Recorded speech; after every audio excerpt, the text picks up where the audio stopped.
Viewers break तो बाद तुहाडा स्वागत है जी। डॉक्टर साहब हुण साडे दर्शकां नूं दसो अज दे दिन दी की इतिहासक अहमियत है। सिख इतिहास के हवाले नाल अज नानकशाही कैलेंडर मूल 2003 मुताबक गुरु अर्जन साहिब जी का 5वें पातशाह शहीदों के सरताज उन्हों का प्रकाश दिवस है जी। असी समूह सिख संगतां नूं बहुत बहुत मुबारकबाद दिंदे जी जी। 1757 ਦੇ ਵਿੱਚ ਅੱਜ ਦੇ ਦਿਨ ਤੈਮੂਰ ਸ਼ਾਹ ਜਿਹੜਾ ਕਿ ਅਹਿਮਦ ਸ਼ਾਹ ਅਬਦਾਲੀ ਦਾ ਲੜਕਾ ਸੀ ਉਸ ਨੇ ਹਰਮੰਦਰ ਸਾਹਿਬ ਤੇ ਹਮਲਾ ਕੀਤਾ ਔਰ ਬਹੁਤ ਵਾਰੀ ਲੋਕ ਜਾਂ ਸਿੱਖਾਂ ਦੇ ਵਿੱਚ ਇਹੀ ਹੈ ਵੀ ਸ਼ਾਇਦ ਅਹਿਮਦ ਸ਼ਾਹ ਅਬਦਾਲੀ ਨੇ ਇੱਕ ਵਾਰ ਤਬਾਹ ਕੀਤਾ ਹਰਮੰਦਰ ਸਾਹਿਬ ਲਗਭਗ 3 ਵਾਰ ਉਸ ਪੀਰੀਅਡ ਦੇ ਵਿੱਚ ਅਬਦਾਲੀ ਤੋਂ ਬਾਅਦ ਵੀ ਔਰ ਉਹਦਾ ਮੁੰਡਾ ਵੀ ਉਦੋਂ ਅਬਦਾਲੀ ਵੀ ਜਿਉਂਦਾ ਸੀ ਆਪਣੇ ਮੁੰਡੇ ਤੈਮੂਰ ਸ਼ਾਹ ਨੂੰ ਨੇ ਲਾਹੌਰ ਦਾ ਗਵਰਨਰ ਬਣਾਇਆ ਸੀ जी। ਸੋ ਉਹਨੇ ਲਾਹੌਰ 'ਚ ਬੈਠਿਆਂ ਵੀ ਜਿਹੜਾ ਫਿਰ ਅਟੈਕ ਕਰਕੇ ਸਿੱਖਾਂ 'ਤੇ ਗੁੱਸਾ ਸੀ ਕਿ ਉਹਨੇ ਅਬਦਾਲੀ ਦੇ ਕਾਫਲੇ ਨੂੰ ਜਿਹੜਾ ਕਿ ਉਹ ਲੁੱਟਦਾ ਮਾਲ ਹਜ਼ਾਰਾਂ ਗੱਡਿਆਂ ਦੇ ਵਿੱਚ ਲੱਦ ਕੇ ਲਿਜਾ ਰਿਹਾ ਸੀ ਉਸ 'ਚ ਉਸ ਦੇਸ਼ ਦੀ ਅਜ਼ਮਤ ਵੀ ਸੀ ਇੱਜ਼ਤ ਵੀ ਸੀ ਜੀ।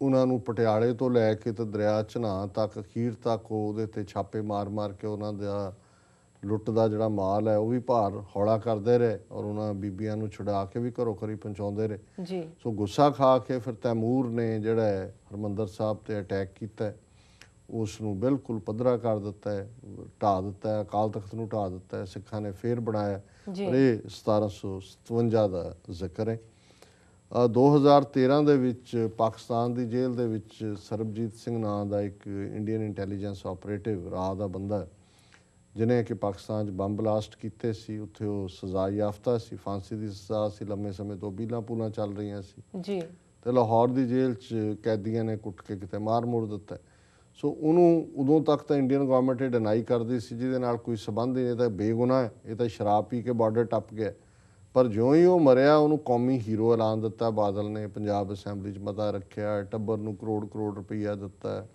ਭਾਰਤ ਦੀ ਸਰਕਾਰ ਨੇ ਕਿਹਾ ਜੀ ਉਹ ਦੇਸ਼ ਦਾ ਸਪੂਤ ਸੀ ਉਹਨੇ ਬੜੀ ਸੇਵਾ ਕੀਤੀ ਹੁਣ ਜੇ ਸ਼ਰਾਬੀ ਟੱਪ ਗਿਆ ਸੀ ਬਾਰਡਰ 'ਤੇ ਸਪੂਤ ਕਿਵੇਂ ਹੋਇਆ ਤੇ ਜੇ ਸਪੂਤ ਸੀ ਉਹਦੇ ਤੋਂ ਤੁਸੀਂ ਉੱਥੇ ਬੰਬ ਬਲਾਸਟ ਕਰਵਾਏ ਹੋਏ ਨੇ ਫਿਰ ਬੇਗੁਨਾਹ ਕਿਵੇਂ ਹੋਇਆ ਸੋ ਇਹ ਜਿਹੜੇ ਇਸ ਕਿਸਮ ਦੇ ਘਟੀਆ ਜਿਹੇ ਔਰ ਡਬਲ ਸਟੈਂਡਰਡ ਨੇ ਕਿ ਇੱਕ ਪਾਸੇ ਮੰਗ ਕਰਦੇ ਸੀ ਪਾਕਿਸਤਾਨ ਤੋਂ ਕਿ ਸਰਬਜੀਤ ਸਿੰਘ ਨੂੰ ਛੱਡ ਦਿਓ ਜੀ ਫਾਂਸੀ ਦੀ ਸਜ਼ਾ ਉਹਦੀ ਮਾफ़ ਕਰੋ ਜਾਂ ਉਹਨੇ ਕੀਤਾ ਹੀ ਨਹੀਂ ਹੈ ਤੇ ਇੱਧਰ ਉਹਨਾਂ ਨੇ ਜਿਹੜਾ ਦਵਿੰਦਰਪਾਲ ਸਿੰਘ ਭੁੱਲਰ ਦੀ ਫਾਂਸੀ ਮੇਨਟੇਨ ਰੱਖੀ ਹੋਈ ਸੀ ਔਰ ਅਫਜ਼ਲ ਗੁਰੂ ਨੂੰ ਫਾਂਸੀ ਤੇ ਲਾਇਆ ਜੀ ਸੋ ਇਹ ਅੱਜ ਦੇ ਦਿਨ ਬਾਦਲ ਨੇ ਉਸ ਸਰਬਜੀਤ ਸਿੰਘ ਨੂੰ ਕੌਮੀ ਸ਼ਹੀਦ ਵੀ ਐਲਾਨਿਆ ਕਰੋੜ ਰੁਪਈਆ ਵੀ ਦਿੱਤਾ ਤੇ ਉਹਦੀ ਕੋਆਪਰੇਟਿਵ ਜਿਹੀ ਭੈਣ ਦਲਬੀਰ ਕੌਰ ਹੈ ਤਾਂ ਬਈਆ ਨੇ ਕੋਈ ਯੂਪੀ ਦੀ ਤੇ ਸੁਮੇਧ ਸੈਣੀ ਦੀ ਇੱਕ ਕੈਟ ਰਹੀ ਹੈ ਜਦੋਂ ਜੁਝਾਰੂ ਲਹਿਰ ਰਹੀ ਹੈ ਇਹਨੇ ਪੰਜਾਬ ਦੇ ਵਿੱਚ ਉਸ ਏਰੀਏ 'ਚ ਅੰਮ੍ਰਿਤਸਰ ਦੇ ਬਹੁਤ ਨੌਜਵਾਨ ਫੜਵਾਏ ਨੇ ਸੋ ਇਹ ਸਾਰਾ ਸੁਮੇਧ ਸੈਣੀ ਦਾ ਹੀ ਕਾਰਨਾਮਾ ਸੀ ਕਿ ਇੱਕ ਉਹਨੂੰ ਵੀ ਭੇਜਣ ਦਾ ਉੱਧਰ ਸਰਬਜੀਤ ਨੂੰ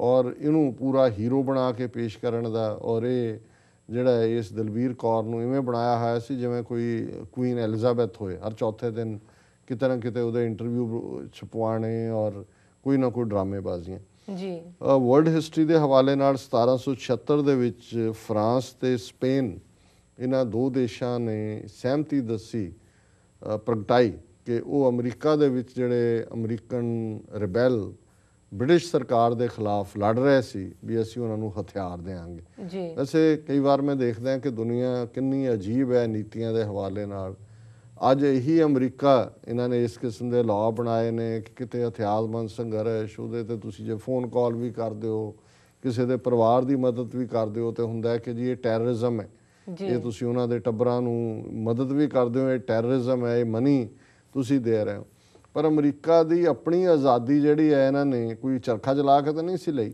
ਜੀ ਜੇ ਅਮਰੀਕਨ ਰਿਬੈਲਸ ਲੜੇ ਇਨਕਲੂਡਿੰਗ ਫਸਟ ਪ੍ਰੈਜ਼ੀਡੈਂਟ ਅਮਰੀਕਾ ਦਾ ਜਾਰਜ ਵਾਸ਼ਿੰਗਟਨ ਹਥਿਆਰਬੰਦ ਲੜਾਈ ਲੜੀ ਤੇ ਹਥਿਆਰ ਜਿਹੜੇ ਨੇ ਉਹ ਫਰਾਂਸ ਔਰ ਸਪੇਨ ਨੇ ਦਿੱਤੇ ਇੱਕ ਫ੍ਰੈਂਚ ਲਫੈਤ ਉਹ ਆ ਕੇ ਲੜਿਆ ਵੀ ਇਹਨਾਂ ਦੇ ਨਾਲ ਔਰ ਇਹੀ ਕਾਰਨ ਹੈ ਕਿ ਵਾਈਟ ਹਾਊਸ ਦੇ ਸਾਹਮਣੇ ਜਿਹੜਾ ਪਾਰਕ ਹੈ ਵੱਡਾ ਉਹਨੂੰ ਉਸ ਫ੍ਰੈਂਚ ਦੇ ਨਾਂ ਤੇ ਲਫੈਤ ਪਾਰਕ ਰੱਖਿਆ ਹੋਇਆ ਸੋ ਜਿਹੜਾ ਦੇਸ਼ ਖੁਦ ਹਥਿਆਰਬੰਦ ਸੰਘਰਸ਼ ਦੇ ਨਾਲ ਔਰ ਦੂਸਰਿਆਂ ਤੋਂ ਹਥਿਆਰ ਲੈ ਕੇ ਦੇਸ਼ ਹੋਂਦ 'ਚ ਆਇਆ ਉਹ ਅੱਜ ਦੂਜਿਆਂ ਨੂੰ ਜਿਹੜੇ ਕੋਈ ਆਪਣੀ ਸਟਰਗਲ ਕਰਨਾ ਚਾਹੁੰਦੇ ਨੇ ਰਜੀਮਸ ਦੇ ਖਿਲਾਫ ਉਹਨਾਂ ਨੂੰ ਦਹਿਸ਼ਤਗਰਦ ਐਲਾਨਦੇ ਨੇ ਸੋ ਹੈ ਕਿ ਨਹੀਂ ਹੈ ਕਿਵੇਂ ਦੁਨੀਆ ਦੇ ਅੱਡ-ਅੱਡ ਰੰਗ ਔਰ ਸਮੇਂ ਦੇ ਅੱਡ-ਅੱਡ ਰੰਗ ਜੀ 1813 ਦੇ ਵਿੱਚ ਨੈਪੋਲੀਅਨ ਨੇ ਇੱਕ ਲੜਾਈ ਦੇ ਵਿੱਚ ਰੂਸ ਤੇ ਪ੍ਰਸ਼ੀਆ ਜਿਹਨੂੰ ਅੱਜ ਈਰਾਨ ਕਹਿੰਦੇ ਨੇ ਇਹਦਾ ਪੁਰਾਣਾ ਨਾਂ ਪ੍ਰਸ਼ੀਆ ਸੀ, ਉਸ ਨੂੰ ਹਰਾਇਆ। ਜੀ 1919 ਦੇ ਵਿੱਚ ਪਹਿਲੀ ਵਾਰ US 에ਅਰ ਪੈਸੇਂਜਰ ਸਰਵਿਸ ਸ਼ੁਰੂ ਹੋਈ। ਅਮਰੀਕਨ ਜਹਾਜ਼ ਜਿਹੜੇ ਨੇ ਉਹ ਮੁਸਾਫਰਾਂ ਨੂੰ ਲੈ ਕੇ ਉੱਡੇ। 1926 ਦੇ ਵਿੱਚ ਨਿਕਾਰਾਗੁਆ ਦੇ ਵਿੱਚ ਅਮਰੀਕੀ ਫੌਜ ਨੇ ਦਖਲਅੰਦਾਜ਼ੀ ਕੀਤੀ। 1933 ਦੇ ਵਿੱਚ ਹਿਟਲਰ ਨੇ ਜਰਮਨੀ ਦੇ ਵਿੱਚ ਟ੍ਰੇਡ ਯੂਨੀਅਨਸ ਬੈਨ ਕਰ ਦਿੱਤੀਆਂ ਔਰ ਕਿਹਾ ਵੀ ਕੋਈ ਵੀ ਸਟ੍ਰਾਈਕ ਨਹੀਂ ਕਰ ਸਕਦਾ, ਔਰ ਇਸ ਬਹਾਨੇ ਦੇ ਨਾਲ ਉਹਨੇ ਬਹੁਤ ਸਾਰੇ ਟ੍ਰੇਡ ਯੂਨੀਅਨਿਸਟ ਨੂੰ ਔਰ ਵਰਕਰਾਂ ਨੂੰ ਫੜ ਕੇ ਜੇਲ੍ਹਾਂ 'ਚ ਦਿੱਤਾ ਔਰ ਬਾਅਦ ਦੇ ਵਿੱਚ ਉਹਨਾਂ ਨੂੰ ਮਾਰਿਆ ਵੀ। ਜੀ 1934 ਦੇ ਵਿੱਚ ਨਾਜ਼ੀ ਜਰਮਨੀ ਨੇ ਪੀਪਲਸ ਕੋਰਟ ਸ਼ੁਰੂ ਕੀਤੇ ਕਿ ਜੀ ਲੋਕ ਫੈਸਲਾ ਕਰਨਗੇ। ਹੁਣ ਨਾਜ਼ੀਆਂ ਦੇ ਰਾਹੀਂ ਇੰਨੀ ਨਫ਼ਰਤ ਜਰਮਨ ਲੋਕਾਂ 'ਚ ਭਰ ਦਿੱਤੀ ਸੀ, ਯਹੂਦੀਆਂ ਦੇ ਖਿਲਾਫ, ਟ੍ਰੇਡ ਯੂਨੀਅਨਿਸਟ ਦੇ ਖਿਲਾਫ, ਕੈਥੋਲਿਕਸ ਦੇ ਖਿਲਾਫ, ਜਿਪਸੀਜ਼ ਦੇ ਖਿਲਾਫ, ਕਿ ਪੀਪਲ ਕੋਰਟ ਇਹੀ ਹੁੰਦੇ ਸੀ ਕਿ ਲਿੰਚ ਕਰ ਦਿਓ, ਕੁੱਟ-ਕੁੱਟ ਕੇ ਮਾਰ ਦਿੰਦੇ ਸੀ। ਕਹਿੰਦੇ ਸੀ ਜੀ ਇਹਨਾਂ ਨੇ ਇਹ ਦੇਸ਼ ਧਰੋਹੀ ਨੇ, ਜਿਵੇਂ ਅੱਜ ਇੰਡੀਅਨਸ ਕਰਦੇ ਨੇ ਜਾਂ ਹਿੰਦੂ ਜਿਹਨੂੰ ਮਰਜ਼ੀ ਕਹਿ ਦੇਣ, ਪਾਕਿਸਤਾਨ ਦਾ ਏਜੰਟ ਹੈ, ਫਿਰ ਉਹਦਾ ਘਰ ਸਾੜ ਦਿਓ, ਉਹਨੂੰ ਜਿਉਂਦੇ ਸਾੜ ਦਿਓ, ਕਹਿ ਦਿਓ ਜੀ ਇਹ ਪਾਕਿਸਤਾਨ ਦਾ ਏਜੰਟ ਹੈ, ਇਹ ਦਹਿਸ਼ਤਗਰਦ ਹੈ। ਇਹੀ ਕੰਮ ਨਾਜ਼ੀ ਕਰਦੇ ਸੀ, ਨਾਜ਼ੀ ਕੋਰਟਸ ਦੇ ਵਿੱਚ। 1942 ਦੇ ਵਿੱਚ ਜਾਪਾਨੀਆਂ ਦੀ ਐਡਵਾਂਸਮੈਂਟ ਈਸਟਰਨ ਬਾਰਡਰ ਤੇ ਹੋ ਰਹੀ ਸੀ ਔਰ ਉਹਨਾਂ ਨੇ ਮਾਂਡਲੇ ਜਿਹੜਾ ਕਿ ਉਸ ਵੇਲੇ ਬਰਮਾ ਦੇ ਵਿੱਚ ਸੀ, ਉਸ ਦੇ ਉੱਤੇ ਕਬਜ਼ਾ ਕੀਤਾ। 1945 ਦੇ ਵਿੱਚ ਫਾਈਨਲੀ ਜਿਹੜਾ ਰੂਸ ਨੇ ਜਰਮਨ ਦੇ ਉੱਤੇ ਕਬਜ਼ਾ ਕੀਤਾ ਔਰ ਬਰਲਿਨ ਜਿਹੜੀ ਰਾਜਧਾਨੀ ਸੀ ਉੱਥੇ 12 ਦਿਨ ਲਗਾਤਾਰ ਹਰ ਗਲੀ ਗਲੀ ਦੇ ਵਿੱਚ ਲੜਾਈ ਹੋਈ। ਫਾਈਨਲੀ ਰਸ਼ੀਅਨਸ ਨੇ ਬਰਲਿਨ ਦੇ ਉੱਤੇ ਵੀ ਕਬਜ਼ਾ ਕਰ ਲਿਆ ਔਰ ਇਹ ਉਹੀ ਪੀਰੀਅਡ ਸੀ ਕਿ ਹਿਟਲਰ ਜਿਹੜਾ ਇੱਕ ਬੰਕਰ ਦੇ ਵਿੱਚ ਲੁਕਿਆ ਹੋਇਆ ਸੀ, ਉਹਨੇ ਗੋਲੀ ਮਾਰ ਕੇ ਆਪਣੀ ਆਤਮ ਹੱਤਿਆ ਕਰ ਲਈ ਔਰ ਆਪਣਾ ਐਂਡ ਕਰ ਲਿਆ। ਜੀ ਡਾਕਟਰ ਸਾਹਿਬ, ਤੁਹਾਡਾ ਬਹੁਤ ਬਹੁਤ ਸ਼ੁਕਰੀਆ। ਸਾਡਾ ਅੱਜ ਦਾ ਪਹਿਲਾ ਸਵਾਲ ਹੈ, ਚੇਨਈ ਵਿੱਚ ਹੋਏ ਬੰਬ ਧਮਾਕਿਆਂ ਦੀ ਪੜਤਾਲ ਲਈ ਸਟੇਟ ਸਰਕਾਰ ਨੇ ਕੇਂਦਰ ਸਰਕਾਰ ਦੀ ਮਦਦ ਲੈਣ ਤੋਂ ਨਾ ਕਰ ਦਿੱਤੀ ਹੈ। ਡਾਕਟਰ ਸਾਹਿਬ ਇਹ ਕਿਉਂ ਹੈ?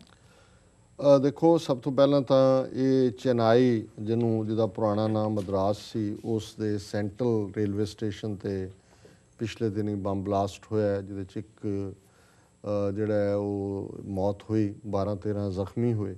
ਔਰ ਇੱਕਦਮ ਕਿਉਂਕਿ ਇਲੈਕਸ਼ਨਸ ਅਜੇ 2 ਦੌਰ ਦੀਆਂ ਰਹਿੰਦੀਆਂ ਨੇ, ਇਸ ਦੀ ਕੰਡੈਮਨੇਸ਼ਨ ਸ਼ੁਰੂ ਹੋ ਗਈ, ਬਿਆਨਬਾਜ਼ੀ, ਪਾਕਿਸਤਾਨ, ISI, ਕਰੁਣਾਨਿਧੀ ਨੇ ਵੀ ਕਿਹਾ ਕਿ ਜੀ ਜੈ ਲਲਿਤਾ ਨੇ ਜਿਹੜਾ ਸ੍ਰੀਲੰਕਾ ਦੇ ਰਾਹੀਂ ISI ਦਾ ਸੀ ਕੋਈ ਏਜੰਟ, ਉਹਦੇ ਬਾਰੇ ਕਾਰਵਾਈ ਨਹੀਂ ਕੀਤੀ। ਔਰ ਸੈਂਟਰ ਗਵਰਨਮੈਂਟ ਨੇ ਵੀ ਕਿਹਾ ਜੀ ਅਸੀਂ ਆਪਣੀ ਨੈਸ਼ਨਲ ਇਨਵੈਸਟੀਗੇਟਿਵ ਟੀਮ ਨੂੰ ਭੇਜ ਰਹੇ हैं और ਫੋਰੈਂਸਿਕ ਉਹ ਬੰਗਲੌਰ ਤੋਂ ਆਏਗੀ, ਫੋਰੈਂਸਿਕ ਐਕਸਪਰਟ ਬੰਗਲੌਰ ਤੋਂ ਆਉਣਗੇ, ਟੀਮ ਦਿੱਲੀ ਤੋਂ ਆਏਗੀ ਜਹਾਜ਼ ਤਿਆਰ।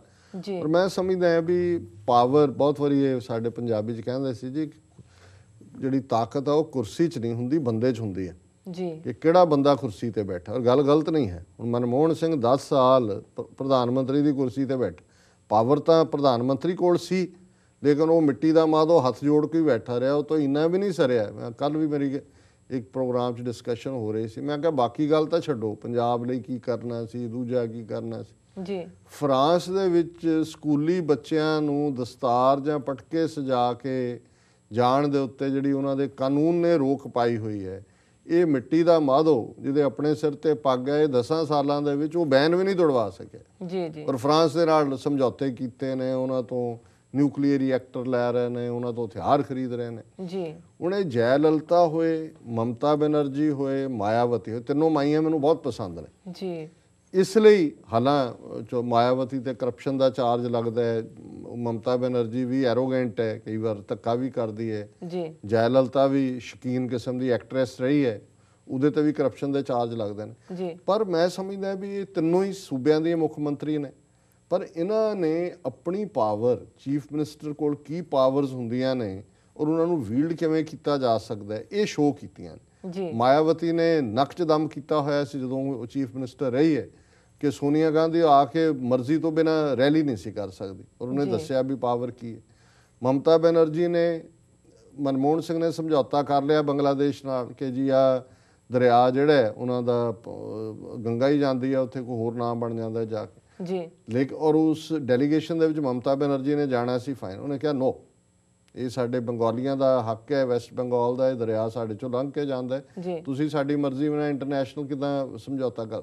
ਹੁਣ ਉਹਨੇ ਦੱਸ ਦਿੱਤਾ ਸਾਡੀ ਪੰਜਾਬ ਦੇ ਲੋਕ ਜਾਂ ਹਕੂਮਤਾਂ ਤਾਂ ਸੂਬਿਆਂ ਦੇ ਨਾਲ ਜਿਹੜੇ ਝਗੜਾ ਹੈ ਉਹਦੇ ਬਾਰੇ ਆਪਣੇ ਕਦੇ ਗਟਸ ਨਹੀਂ ਦਿਖਾਉਂਦੇ। ਅਮਰਿੰਦਰ ਸਿੰਘ ਨੇ ਦਿਖਾਇਆ ਜ਼ਰੂਰ 2004 'ਚ termination of water agreements act ਦੇ ਥੱਲੇ, ਲੇਕਿਨ ਮਮਤਾ ਬੈਨਰਜੀ ਨੇ ਇੰਟਰਨੈਸ਼ਨਲ ਸਮਝੌਤਾ ਰੋਕ ਦਿੱਤਾ ਬੰਗਲਾਦੇਸ਼ ਨਾਲ ਹੁੰਦਾ ਔਰ ਬਿਲਕੁਲ ਟਕੇ 'ਚ ਇਹਦਾ ਦੌਰਾ ਰਿਹਾ, ਬਿਲਕੁਲ ਫੇਲ ਹੋਇਆ ਜੀ। ਹੁਣ ਇਹ ਬੰਬ ਬਲਾਸਟ ਨੂੰ ਲੈ ਕੇ ਸੈਂਟਰ ਗਵਰਨਮੈਂਟ ਫੋਰੈਂਸਿਕ ਐਕਸਪਰਟ ਫਲਾਣਾ ਭੇਜਣੀ ਜਾਂਦੀ ਹੈ। ਜੈਲਲਿਤਾ ਨੇ ਕਿਹਾ no, state government law and order state ਦਾ ਸਬਜੈਕਟ ਹੈ, ਸਾਨੂੰ ਪਤਾ ਹੈ ਕਿਵੇਂ ਹੈਂਡਲ ਕਰਨਾ ਹੈ, ਤੁਹਾਡੀ ਲੋੜ ਹੋਏਗੀ ਤੁਹਾਨੂੰ ਦੱਸਾਂਗੇ। ਉਹਨੇ ਅਜੇ ਤੱਕ ਐਡਮਿਟ ਵੀ ਨਹੀਂ ਕੀਤਾ ਕਿ ਇਹ ਟੈਰਰਿਸਟ ਐਕਟ। ਇਹ ਹੈ ਜਦੋਂ ਤੁਸੀਂ ਕਰੇਜ ਦੇ ਨਾਲ, ਹਿੰਮਤ ਦੇ ਨਾਲ ਆਪਣੇ ਲੋਕਾਂ ਦੇ, ਕਿਉਂਕਿ ਉਹ ਸਮਝਦੀ ਹੈ ਵੀ ਇਹ ਕਿ ਕਿਵੇਂ centre government law and order ਦੇ ਥੱਲੇ ਈਵਨ ਜਿਹੜੀ ਸਟੇਟਾਂ ਨੂੰ ਲਾ ਐਂਡ ਆਰਡਰ ਦੇ ਰਾਈਟ ਮਿਲੇ ਹੋਏ ਨੇ ਉਹਨਾਂ 'ਚ ਵੀ ਇੰਟਰਵੀਨ ਕਰਦੇ ਨੇ। ਔਰ ਜਦੋਂ ਇਹ ਬਣਾਉਣਾ ਚਾਹੁੰਦੇ ਸੀ ਇਸ ਕਿਸਮ ਦੀ ਸੈਂਟਰਲ ਫੋਰਸ, ਸਭ ਤੋਂ ਜ਼ਿਆਦਾ ਸਟੈਂਡ ਜੈਲਲਿਤਾ ਨੇ ਲਿਆ ਸੀ। ਬਾਦਲ ਵੀ ਬੋਲਿਆ ਸੀ ਪਰ ਬੜਾ ਨਿਵਜਕ। ਸੋ ਅਸੀਂ ਐਪਰੀਸ਼ੀਏਟ ਕਰਦੇ ਹਾਂ ਜੈਲਲਿਤਾ ਦੇ ਸਟੈਂਡ ਨੂੰ ਕਿ ਉਹਨੇ ਬਿਲਕੁਲ ਬਿਨਾਂ ਇਨਵੈਸਟੀਗੇਟ ਕੀਤੇ ਕੋਈ ਇਲਜ਼ਾਮ ਨਹੀਂ ਲਾਇਆ ਕਿ ਜੀ ਟੈਰਰਿਸਟ ਐਕਟ ਹੈ, ISI ਨੇ ਕਰਾਤਾ, ਚੀਨ ਨੇ ਕਰਾਤਾ, ਅਮਰੀਕਾ ਨੇ ਕਰਾਤਾ, ਜੋ ਜੀਆਂ ਇਹ ਗੱਲਾਂ ਕਰਦੇ ਨੇ। But at the same time ਉਹਨੇ ਇਨਵੈਸਟੀਗੇਸ਼ਨ ਵੀ ਹੋ ਰਹੀ ਹੈ, ਲੇਕਿਨ ਸੈਂਟਰ ਨੂੰ ਕਿਹਾ ਵੀ ਉੱਥੇ ਹੀ ਬੈਠੇ ਰਹੋ, ਇਹ ਮੇਰਾ ਸਬਜੈਕਟ ਹੈ ਲਾ ਐਂਡ ਆਰਡਰ ਔਰ ਅਸੀਂ ਇਨਵੈਸਟੀਗੇਟ ਕਰਾਂਗੇ। ਸੋ ਇਹ ਹੈ ਜਿਹਨੂੰ ਤੁਸੀਂ ਐਡਮਿਨਿਸਟ੍ਰੇਸ਼ਨ ਕਹਿੰਦੇ ਹੋ ਜਾਂ ਕਰੇਜ ਕਹਿੰਦੇ ਹੋ। ਜੀ ਬਿਲਕੁਲ ਡਾਕਟਰ ਸਾਹਿਬ, ਹੁਣ ਸਾਡੇ ਦਰਸ਼ਕਾਂ ਨੂੰ ਦੱਸੋ ਅੱਜ ਦਾ ਵਿਚਾਰ। ਅੱਜ ਦੇ ਵਿਚਾਰ ਲਈ ਅਸੀਂ ਲਹਿੰਦੇ ਪੰਜਾਬ ਦੇ ਸੂਫੀ ਸ਼ਾਇਰ ਸ਼ਾਹ ਹੁਸੈਨ ਨੂੰ ਚੁਣਿਆ, ਜਿਵੇਂ ਅਸੀਂ ਹਫ਼ਤੇ 'ਚ ਇੱਕ ਦਿਨ ਉਹਨਾਂ ਦਾ ਕਲਾਮ ਲੈਂਦੇ ਜੀ। ਔਰ ਉਹਨਾਂ ਦੇ ਸ਼ਬਦ ਨੇ, ਚੰਦੀ ਹਜ਼ਾਰ ਆਲਮ ਤੂੰ ਕਿਹੜੀਆਂ ਕੁੜੇ, ਚਰੇਂਦੀ ਆਈ ਲੇਲੜੇ ਤੂੰ ਮਹਿੰਦੀ ਉਨ ਕੁੜੇ, ਉੱਚੀ ਘਾਟੀ ਚੜ੍ਹਦਿਆਂ ਤੇਰੇ ਕੰਡੇ ਪੈਰ ਪੁੜੇ, ਤੈਂ ਜਿਹਾ ਮੈਂ ਕੋਈ ਨਾ ਡਿੱਠਾ ਅੱਗੇ ਹੋਏ ਮੁੜੇ, ਬਿਨਾ ਅਮਲਾ ਆਦਮੀ ਵਹਿੰਦੇ ਕੱਖ ਲੁੜੇ, ਪੀਰ ਪੈਗੰਬਰ ਔਲੀਏ ਦਰਗਹਿ ਜਾਏ ਵੜੇ, ਸਭੇ ਪਾਣੀ ਹਾਰੀਆਂ ਰੰਗਾ ਰੰਗ ਘੜੇ, ਸ਼ਾਹ ਹੁਸੈਨ ਫਕੀਰ ਸਾਈਂ ਦਾ ਦਰਗਾਹ ਵੰਝ ਖੜੇ। ਹੁਣ ਜਿਵੇਂ ਆਪਣੀ ਗੱਲ ਕਹਿਣ ਦੇ ਲਈ ਕਿਸੇ ਅਲੰਕਾਰ ਨੂੰ ਚੁਣਿਆ ਜਾਂਦਾ ਹੈ, ਸ਼ਾਹ ਹੁਸੈਨ ਦੇ ਵੀ ਜਿਹੜੇ ਫੇਵਰੇਟ ਅਲੰਕਾਰ ਨੇ, ਕਿਉਂਕਿ ਉਹਨਾਂ ਦਾ ਕੰਮ ਜੁਲਾਏ ਦਾ ਕੰਮ ਸੀ ਜੀ, ਤੇ ਬਹੁਤ ਵਾਰ ਉਹ ਕੱਤਣ, ਪਿੰਜਣ, ਤੁੰਮਣ ਇਸ ਨੂੰ ਅਲੰਕਾਰ ਦੇ ਤੌਰ ਤੇ ਇਸਤੇਮਾਲ ਕਰਦੇ ਨੇ, ਜਾਂ ਉਹ ਇੱਕ ਮੁਟਿਆਰ ਨੂੰ ਜਿਹੜੇ ਕਿ ਪਾਣੀ ਭਰਨ ਜਾ ਰਹੀਆਂ ਨੇ ਉਹਨਾਂ ਨੂੰ ਕਦੇ ਘੜੇ ਦਾ, ਮੁਟਿਆਰ ਦਾ ਜਾਂ ਸੰਬੋਧਨ ਉਹ ਆਪਣੀ ਰੂਹ ਨੂੰ ਕਰ ਰਹੇ ਹੁੰਦੇ ਨੇ, ਪਰ ਕੁੜੇ ਜਾਂ ਇੱਕ ਮੁਟਿਆਰ ਦੀ ਵੰਨਗੀ ਦੇ ਨਾਲ। ਜੀ। ਸੋ ਚੰਦੀ ਹਜ਼ਾਰ ਆਲਮ ਤੂੰ ਕਿਹੜੀਆਂ ਕੁੜੇ, ਉਹ ਆਪਣੇ ਆਪ ਨੂੰ ਸਮਝਾ ਰਹੇ ਨੇ, ਆਪਣੀ ਰੂਹ ਨੂੰ ਕੁੜੇ ਕਹਿ ਕੇ ਸੰਬੋਧਨ ਕਰਕੇ ਕਿ ਹਜ਼ਾਰਾਂ ਆਲਮ ਨੇ, ਹਜ਼ਾਰਾਂ ਸੰਸਾਰ ਨੇ, ਕਿੰਨੇ ਚੰਨ ਤਾਰੇ ਸਿਤਾਰੇ ਗਲੈਕਸੀਜ਼ ਸੂਰਜ ਚੰਦਰਮਾ, ਤੂੰ ਕਿਹੜੀਆਂ ਕੁੜੇ, ਤੂੰ ਕਿਹਦੀ, ਤੂੰ ਕੀ ਹੈ, ਆਪਣੇ ਆਪ ਨੂੰ ਕਹਿ ਰਹੇ ਤੂੰ ਬੜਾ ਬਣਿਆ ਫਿਰਦਾ ਹੈ। ਹਰ ਇੰਡੀਵਿਜੂਅਲ ਅਸੀਂ ਸਾਰੇ ਕਿਵੇਂ ਹੰਕਾਰੇ ਹੁੰਦੇ ਆ, ਧੌਣ ਦੇ ਵਿੱਚ ਸਰੀਆ ਹੁੰਦਾ ਸਾਡੇ, ਹਾਂ ਧੌਣ ਸਿੱਧੀ, ਜਿਹਨੂੰ ਮਾੜਾ ਮੋਟਾ ਕੁਝ ਮਿਲ ਜਾਂਦਾ ਉਹ ਅੱਖ ਹੀ ਨਹੀਂ ਮਿਲਾਉਂਦਾ ਹੈ, ਉਹ ਇਹ ਸਮਝਦਾ ਕਿ ਵੀ ਪਤਾ ਨਹੀਂ ਕੀ ਬਣ ਗਿਆ। ਸੋ ਉਹ ਕਹਿੰਦੇ ਨੇ ਚੰਦੀ ਹਜ਼ਾਰ ਆਲਮ, ਇਹ ਤਾਂ ਹਜ਼ਾਰਾਂ ਆਲਮ ਨੇ ਦੁਨੀਆ ਨੇ, ਤੂੰ ਕਿਹੜੀਆਂ ਕੁੜੇ, ਚਰੇਂਦੀ ਆਈ ਲੇਲੜੇ ਤੂੰ ਮਹਿੰਦੀ ਉਨ ਕੁੜੇ, ਕਿ ਵੀ ਜਾਂ ਤੂੰ ਲੇਲੇ ਚਾ ਰਹੇ ਨੇ ਜਾਂ ਉਨ ਜਿਹੜੀ ਹੈ ਉਹ ਕੱਤੀ ਹੈ, ਹੋਰ ਤੇਰਾ ਕੰਮ ਕੀ ਹੈ। ਇਹ ਆਪਣੇ ਆਪ ਨੂੰ ਕਿ ਤੇਰੇ ਕਿੰਨੇ ਕੁ ਕੰਮ ਨੇ ਜ਼ਿੰਦਗੀ, ਜਾਂ ਉਨ ਜਿਹੜੀ ਹੈ ਉਹ ਕੀਤੀ ਹੈ ਜਾਂ ਲੇਲੇ ਚਾ ਰਹੇ ਨੇ। ਉੱਚੀ ਘਾਟੀ ਚੜ੍ਹਦੇ ਆ ਤੇਰੇ ਕੰਡੇ ਪੈਰ ਪੁੜੇ। ਹੁਣ ਤੂੰ ਯਾਦ ਕਰ ਕਿ ਜ਼ਿੰਦਗੀ ਦਾ ਕੀ ਸਫ਼ਰ ਸੀ ਜਦੋਂ ਤੁਸੀਂ ਉੱਚੇ ਪਹਾੜਾਂ ਦੇ ਉੱਤੇ ਚੜ੍ਹਦੇ ਹੋ, ਔਰ ਉਹ ਕਿਉਂਕਿ ਲੇਲੇ ਚਾਰਨ ਦਾ ਕਾਨਸੈਪਟ ਹੈ, ਤਾਂ ਹੁਣ ਜਿਹੜੇ ਬੱਕਰੀਆਂ ਲੇਲੇ ਜਾਂ ਈਵਨ ਮਾਲ ਵੀ ਚਾਰਦੇ ਨੇ, ਗਾਵਾਂ ਮੱਝਾਂ ਵੀ, ਉਹਨਾਂ ਤੁਸੀਂ ਆਜੜੀਆਂ ਦੇ ਪੈਰਾਂ ਵੱਲ ਦੇਖੋ ਜੀ। ਹੁਣ ਤਾਂ ਅਸੀਂ ਰੰਗ ਬਰੰਗੇ ਜੁੱਤੀਆਂ ਹੁੰਦੀਆਂ ਨੇ ਸਾਡੇ ਕੋਲ, ਮੈਚਿੰਗ ਹੁੰਦੀਆਂ, ਉਹਨਾਂ ਕੋਲ ਕਿਹੜੇ ਨੰਗੇ ਪੈਰੀ ਹੁੰਦੇ ਸੀ ਬਹੁਤੇ, ਕਿ ਤੇਰੇ ਕੰਡੇ ਪੈਰ ਪੁੜੇ, ਤੈਂ ਜਿਹਾ ਮੈਂ ਕੋਈ ਨਾ ਡਿੱਠਾ ਅੱਗੇ ਹੋਏ ਮੁੜੇ, ਕਿ ਵੀ ਮੈਂ ਤੇਰੇ ਵਰਗਾ ਕੋਈ ਨਹੀਂ ਦੇਖਿਆ, ਕਿ ਇਹ ਸਭ ਕੁਝ ਦੇਖ ਕੇ ਵੀ ਤੂੰ ਉਸ ਪਾਸੇ ਵੱਲ ਮੁੜਦੀ ਨਹੀਂ ਹੈ ਜਿਹੜਾ ਕਿ ਰੱਬ ਦਾ ਪਾਸਾ ਹੈ, ਰੱਬ ਦਾ ਰਸਤਾ ਹੈ। ਬਿਨਾਂ ਅਮਲਾ ਆਦਮੀ ਵਹਿੰਦੇ ਕੱਖ ਲੁੜੇ। ਹੁਣ ਸਮਝਾਉਂਦੇ ਨੇ ਕਿ ਇਹ ਕੁੜੀਏ ਆਪਣੀ ਰੂਹ ਨੂੰ ਕਿ ਅਮਲਾਂ ਤੋਂ ਬਿਨਾਂ, ਜੇ ਜ਼ਿੰਦਗੀ ਦੇ ਵਿੱਚ ਅਮਲ ਨਹੀਂ ਹੈ ਤੇ ਫਿਰ ਕੱਖਾਂ ਦੀ ਤਰ੍ਹਾਂ ਬੰਦਾ ਰੁਲ ਜਾਂਦਾ ਹੈ। ਪੀਰ ਪੈਗੰਬਰ ਔਲੀਏ ਦਰਗਾਹ ਜਾਏ ਵੜੇ, ਅਲਟੀਮੇਟਲੀ ਇੱਥੇ ਕੋਈ ਨਹੀਂ ਰਿਹਾ। ਜਿਹੜੇ ਪੀਰ ਆਏ, ਪੈਗੰਬਰ ਆਏ, ਉਹ ਵੀ ਜਾ ਕੇ ਅਲਟੀਮੇਟਲੀ ਦਰਗਾਹ ਦੇ ਵਿੱਚ ਹੀ ਉਹਨਾਂ ਨੂੰ ਉਹ ਚਲੇ ਜਾਂਦੇ ਨੇ, ਇਸ ਧਰਤੀ ਤੇ ਉਹ ਆਉਂਦੇ ਨੇ, ਪਰ ਇੱਥੇ ਸਦਾ ਉਹ ਵੀ ਨਹੀਂ ਰਹਿੰਦੇ। ਸਭੇ ਪਾਣੀ ਹਾਰੀਆਂ ਰੰਗਾ ਰੰਗ ਘੜੇ। ਜਿਵੇਂ ਰੰਗ ਬਰੰਗੇ ਘੜਿਆਂ ਦੇ ਨਾਲ ਪਨਘੱਟ ਦੇ ਉੱਤੇ ਪਾਣੀ ਲੈਣ ਦੇ ਲਈ ਖੂਹ ਦੇ ਉੱਤੇ ਮੁਟਿਆਰਾਂ ਜਾਂਦੀਆਂ ਨੇ ਤੇ ਰੰਗ ਬਰੰਗੇ ਘੜੇ ਨੇ, ਪਰ ਅਲਟੀਮੇਟਲੀ ਘੜੇ ਨੇ ਵੀ ਟੁੱਟਣਾ। ਇਸੇ ਤਰ੍ਹਾਂ ਜਿਹੜੇ ਸਾਡੇ ਸਰੀਰ ਨੇ, ਸਾਡੀ ਹੋਂਦ ਹੈ ਅੱਡ ਅੱਡ, ਨਾ ਕੋਈ ਸੋਹਣਾ ਕੋਈ ਨਹੀਂ ਸੋਹਣਾ, ਕੋਈ ਲੰਬਾ ਕੋਈ ਛੋਟਾ, ਇਹ ਅੱਡ ਅੱਡ ਤਰ੍ਹਾਂ ਦੇ ਘੜੇ ਨੇ। ਜਿਵੇਂ ਰੱਬ ਨੇ ਉਹ ਬਣਾਇਆ, ਉਸ ਨੂੰ ਉਹਦੀ ਜਿਹੜੀ ਕਾਇਨਾਤ ਹੈ ਉਸ ਨੂੰ ਉਹਨੇ ਹਿਊਮਨ ਬੀਇੰਗਸ ਨੂੰ ਅੱਡ ਅੱਡ ਉਹਨਾਂ ਸ਼ਕਲ ਦਿੱਤੀ। ਸ਼ਾਹ ਹੁਸੈਨ ਫਕੀਰ ਸਾਈਂ ਦਾ ਦਰਗਾਹ ਵੰਝ ਖੜੇ। ਜਿਵੇਂ ਘੜਾ ਜਿਹੜਾ ਟੁੱਟਦਾ ਅਲਟੀਮੇਟਲੀ ਤੇ ਜਲ ਕਾ ਜਲ ਹੁਆ ਰਾਮ, ਪਾਣੀ ਪਾਣੀ 'ਚ ਚਲਾ ਜਾਂਦਾ ਹੈ। ਇਸੇ ਤਰ੍ਹਾਂ ਇਹ ਸਾਡੇ ਰੰਗ ਬਰੰਗੇ ਸਰੀਰ ਅਲਟੀਮੇਟਲੀ ਜਿਹੜੇ ਨੇ ਫਨਾਹ ਹੋਣੇ ਨੇ। ਕੋਈ ਸਪੁਰਦੇ ਆਬ ਹੋਣਾ, ਕੋਈ ਸਪੁਰਦੇ ਖਾਕ ਹੋਣਾ, ਕੋਈ ਸਪੁਰਦੇ ਆਤਿਸ਼ ਹੋਣਾ, ਕੋਈ ਅੱਗ ਦੇ ਹਵਾਲੇ, ਕੋਈ ਪਾਣੀ ਦੇ ਹਵਾਲੇ ਤੇ ਕੋਈ ਖਾਕ ਦੇ ਹਵਾਲੇ। ਇਹ ਸਾਡਾ ਐਂਡ ਹੈ। ਸ਼ਾਹ ਹੁਸੈਨ ਫਕੀਰ ਸਾਈਂ ਦਾ ਦਰਗਾਹ ਵੰਝ ਖੜੇ। ਅਲਟੀਮੇਟਲੀ ਸਭ ਦੀ ਮੰਜ਼ਿਲ ਦਰਗਾਹ ਹੈ, ਰੱਬ ਦਾ ਘਰ ਹੈ, ਇਹ ਰਹਿਣ ਵਾਲਾ ਸੰਸਾਰ ਨਹੀਂ ਹੈ। ਜੀ ਡਾਕਟਰ ਸਾਹਿਬ, ਤੁਹਾਡਾ ਬਹੁਤ ਬਹੁਤ ਸ਼ੁਕਰੀਆ, ਤੁਸੀਂ ਅੱਜ ਦਾ ਵਿਚਾਰ ਸਾਡੇ ਦਰਸ਼ਕਾਂ ਨਾਲ ਸਾਂਝਾ ਕੀਤਾ। ਵਿਊਅਰਸ, ਸਾਡੇ ਪ੍ਰੋਗਰਾਮ ਦਾ ਸਮਾਂ ਇੱਥੇ ਸਮਾਪਤ ਹੁੰਦਾ। ਤੁਸੀਂ ਆਪਣੀ ਰਾਏ ਤੇ ਸੁਝਾਅ ਸਾਨੂੰ ਭੇਜਣਾ ਨਾ ਭੁੱਲਣਾ ਸਾਡੇ ਇਸ ਪਤੇ ਤੇ sos@tv84.tv ਤੇ। ਅਸੀਂ ਆਪਣਾ ਪ੍ਰੋਗਰਾਮ ਲੈ ਕੇ ਫਿਰ ਤੁਹਾਡੇ ਰੂਬਰੂ ਹੋਵਾਂਗੇ। ਤਦ ਤੱਕ ਲਈ ਮੈਨੂੰ ਤੇ ਆਪਣੇ ਡਾਕਟਰ ਸਾਹਿਬ ਨੂੰ ਆਗਿਆ ਦਿਓ। ਵਾਹਿਗੁਰੂ ਜੀ ਕਾ ਖਾਲਸਾ, ਵਾਹਿਗੁਰੂ ਜੀ ਕੀ ਫਤਿਹ।